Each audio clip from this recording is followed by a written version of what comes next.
What's going on, guys, and welcome back to the Honeystead. Oh, my garden has been definitely starting to grow, and I realized how quick it can grow in such a short period of time.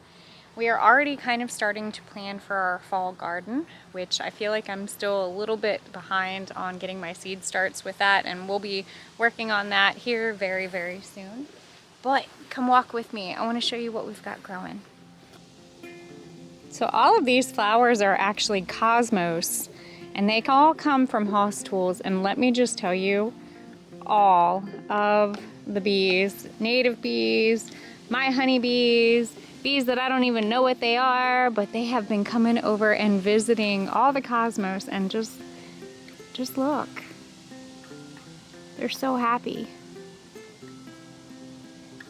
I know it's looking a little pitiful right now, but these are the ground cherries that I was really excited to grow. And let's open one up. Once they fall off of the plant, then you know that they're pretty much ready. But you peel it open, that is what is on the inside. Now this is called a ground cherry, and oh my goodness, I can't stop eating them. Honestly, they haven't made it inside the house.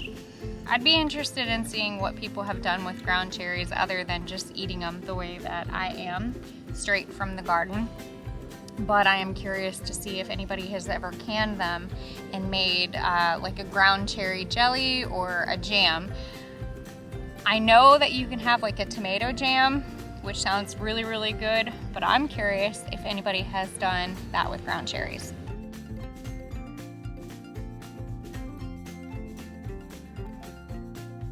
Now these flowers, these are all zinnias from House Tools. This herb that I have right here is called Tulsi, or holy basil.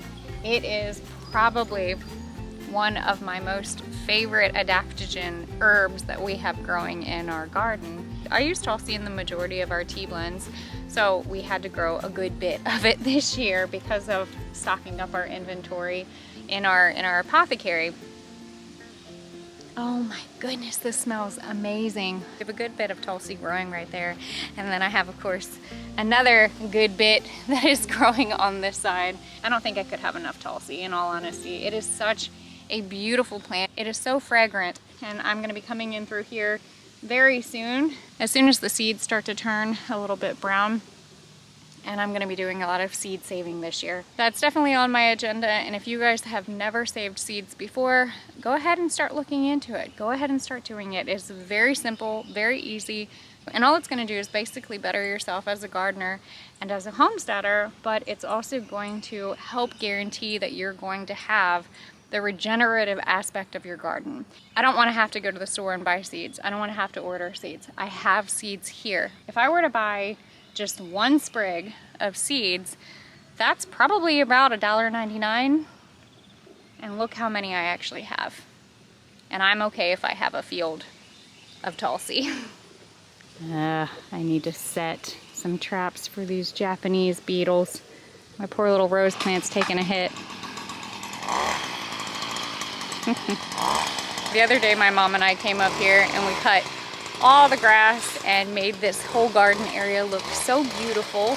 My dad's coming back through with a heavy-duty weed whacker that is actually has a blade on it instead of a string because I kept eating up the string.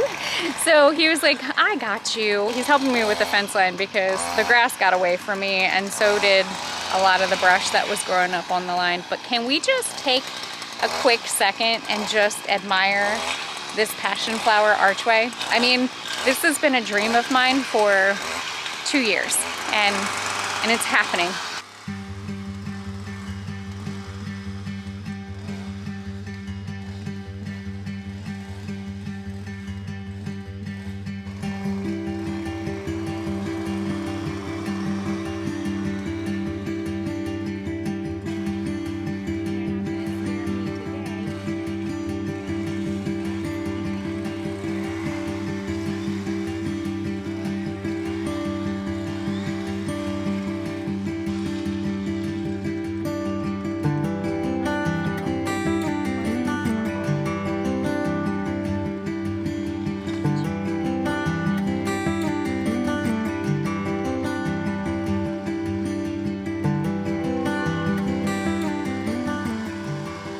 my neighbor just stopped by, so I'm gonna go gift him a big old fat tomato from the garden. I just gotta go pick it first.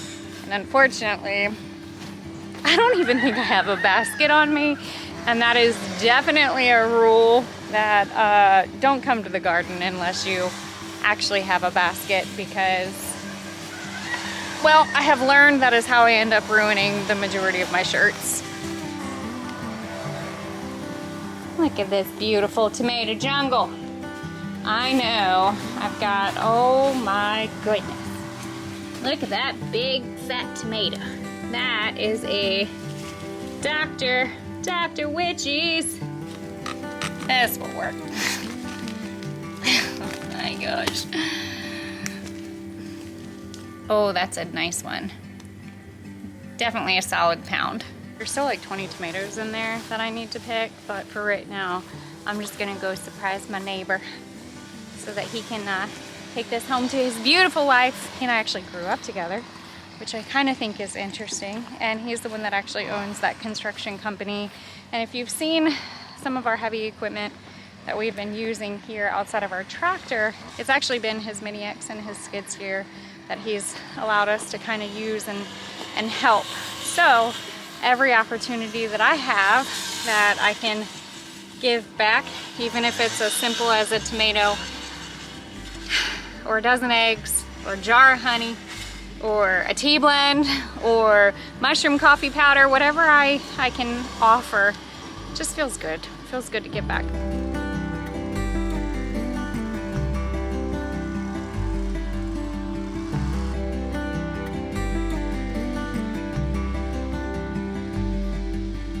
The one thing I didn't plant this year that decided to spontaneously start to grow is sugar baby watermelons. I accidentally smushed this watermelon, but it's not quite all the way ready to eat, or else I would have brought it inside to eat it. But instead, I got my feathered babies over here that we're gonna give them a little bit of a treat. Come here, babies. Look what I got for you. Come on. Ooh, go ahead. Now they figured it out. Is it good? Yeah. I've got another little chunk right here, and I want to give some to the babies because, oh my goodness, the babies are getting so big. Look at you, little feathers. Look at you. What is that? What is that? You tell them, baby. Say, oh, we got a treat. You're such a good mama. Look at her. She's grabbing some and purposely dropping it on the ground just for the babies to be able to eat it. Gosh, she's such a great mom.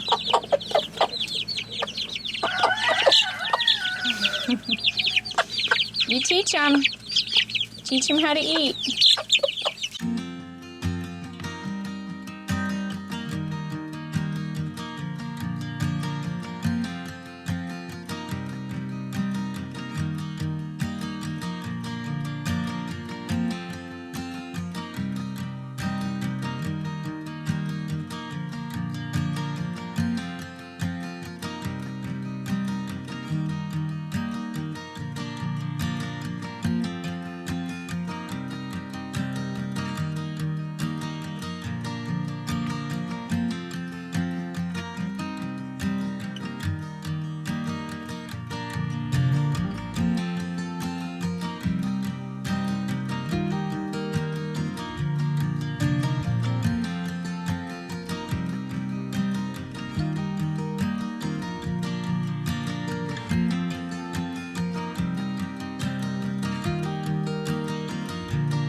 Having my dad and my husband help pick some of these tomatoes.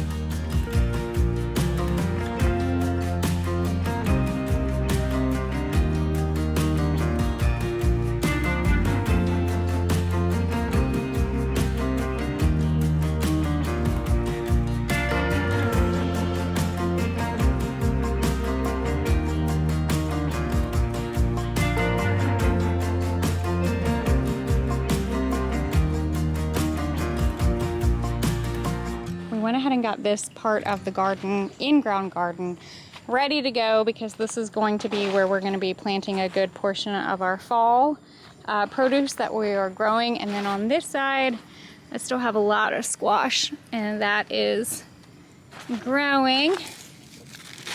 And yeah, soon enough. Some of these were about that size, and now they are already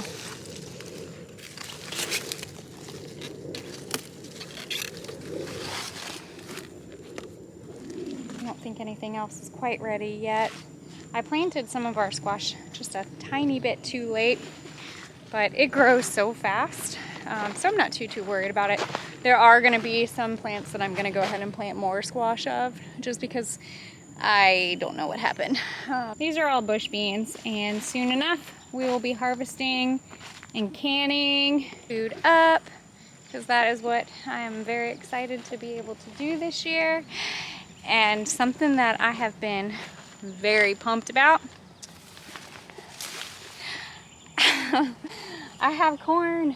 Not only am I excited about corn just because of eating, but in fact I'm really pumped about harvesting a lot of the corn silk. I know some of you might be a little confused when I say harvesting corn silk, but it's actually medicinal. I personally use corn silk in a tincture form when it is needed, and then I also take the corn silk and you can make a tea with it. It literally tastes like corn, but it's not necessarily for drinking for taste. The medicinal properties that are in corn silk actually help break down kidney stones. So if anyone has issues with kidney stones, I would seriously look into introducing corn silk into your system, whether it is a tea or a tincture form. And I can speak from a personal experience about how much corn silk has helped me when it comes to kidney stones. It's one thing that I tend to get every so often.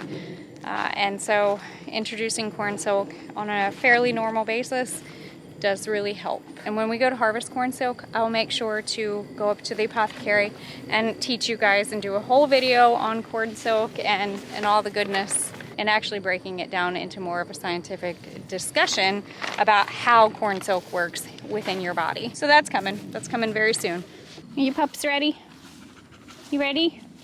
You need a drink. Let me go shut this beautiful, oh gosh, I love it. Definitely one of my favorite places to be. Before I head in and start cooking dinner, I want to show you guys something very exciting. This year, one of my goals for my garden was to plant a good bit of bell peppers. So I came out here and I checked. We actually have a decent amount of bell peppers that are starting to grow. Now, I have a few different varieties of bell peppers. Some are green, some are the chocolate bell pepper from Haas Tools. I can't exactly remember where I planted those, so I guess I'm gonna have to wait and kind of see, because I think that my little tags have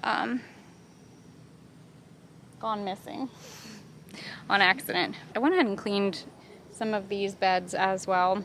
I think what I'm going to do is this fall grow a little bit inside the ground, and then also plan on growing a good portion of maybe some cabbage. Maybe I'll do a cabbage, cauliflower, broccoli, Brussels sprouts. I know I need to grow some peas because I missed growing peas this spring. And then I'm going to go ahead and plan on sowing some carrots and some spinach and some green leafy stuff. If you're curious to why I have two mediums on top of both of those colonies, it's because I actually need to, that's kind of my marker to be able to say, okay, I need to inspect that one and that one. There's nothing in those frames, so I'm not too concerned. I kind of set them there, probably just a little bit lazy, and I didn't want to take that back, but I'm going to go ahead and plan on inspecting those two colonies next, and then that smaller one right there, that was another swarm that we call it. Bees sometimes just like to hang out on their front porch on a hot summer night.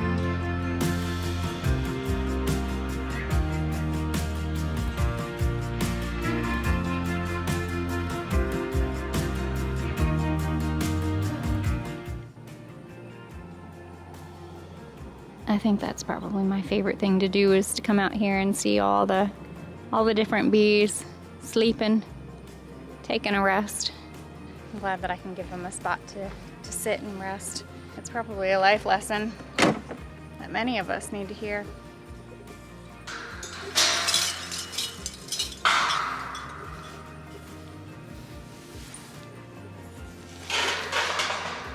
Thank you guys for coming along with me and enjoying a little bit of the garden. And as always, don't be afraid to get your hands dirty and learn something old. Bye guys.